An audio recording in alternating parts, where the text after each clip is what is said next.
Terungkap hari ini kesaksian lengkap Baradae saat detik-detik Brigadir J dieksekusi hingga tewas, hingga uang Brigadir J dicuri habis oleh para pelaku yang bernilai ratusan juta.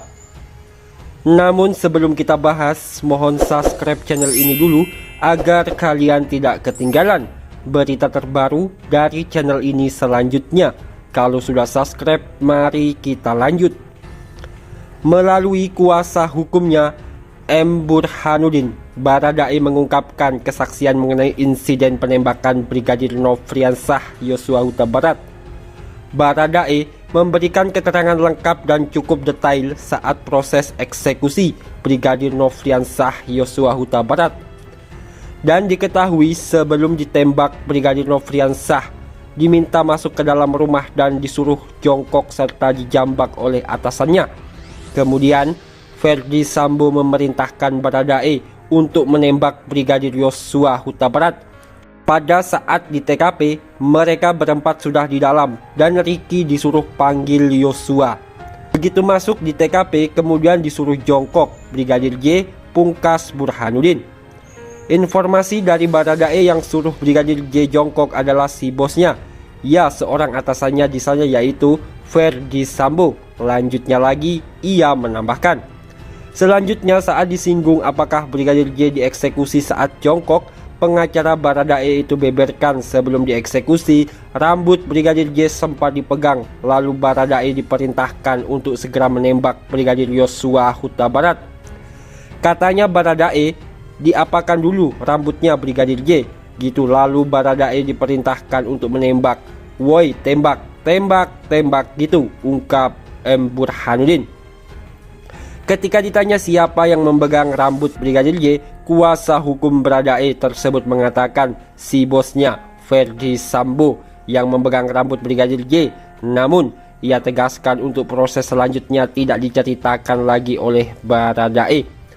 Burhanuddin pun menerangkan bahwa Baradae belum buka suara terkait motif dibalik penembakan yang diperintahkan oleh Irjen Ferdi Sambo.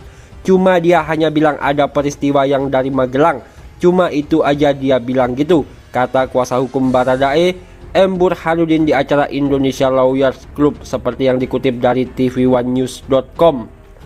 Sambungnya menuturkan pelaku yang menembak sudah dituangkan di BAP dan saat ini sedang dalam penyelidikan.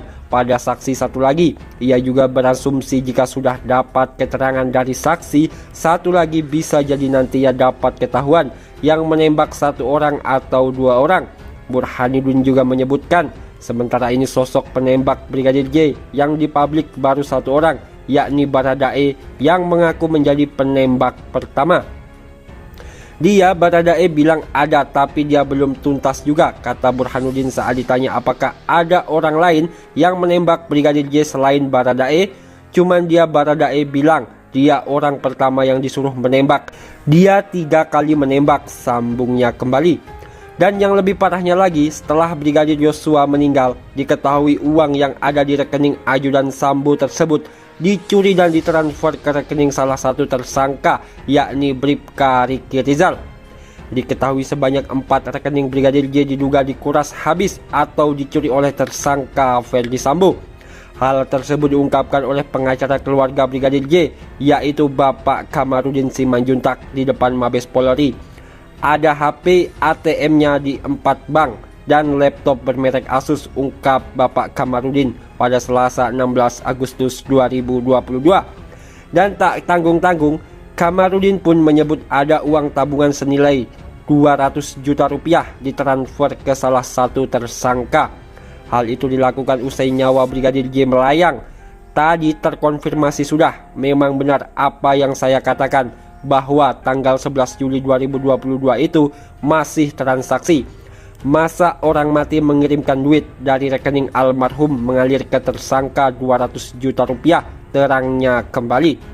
Sebelumnya, Bapak Kamarudin juga menyebutkan pihak kepolisian akan mengumumkan perkara ini.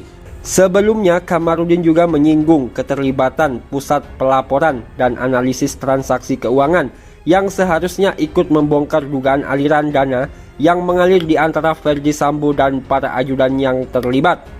Sebelumnya, kuasa hukum Brigadir Yosua sempat mempertanyakan keterlibatan PPATK dalam kasus kematian kliennya ini.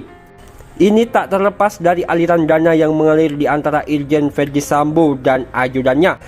Periksalah semua rekening ajudan itu, libatkan PPATK, mereka yang bisa mengungkap itu. Berapa ember uang di rekening-rekening ajudan itu, dan kemana aliran, dan dari mana aliran itu berasal. Tegasnya, Kamarudin menyebut ada aliran dana sebesar 600 miliar hingga 1 triliun di antara Verdi Sambo dan para ajudannya. Maka dari itu, ia mendorong agar PPATK ikut terlibat menyelidiki pusaran uang dalam kasus ini. Dikhawatirkan ada pula yang mengalir ke sejumlah lembaga lain yang ikut berperan dalam pengungkapan kasus ini. Dan bagaimana menurut kalian tentang berita tersebut? Silahkan tinggalkan komentar kalian di bawah. Dan sampai jumpa di video-video terbaru dari channel ini selanjutnya.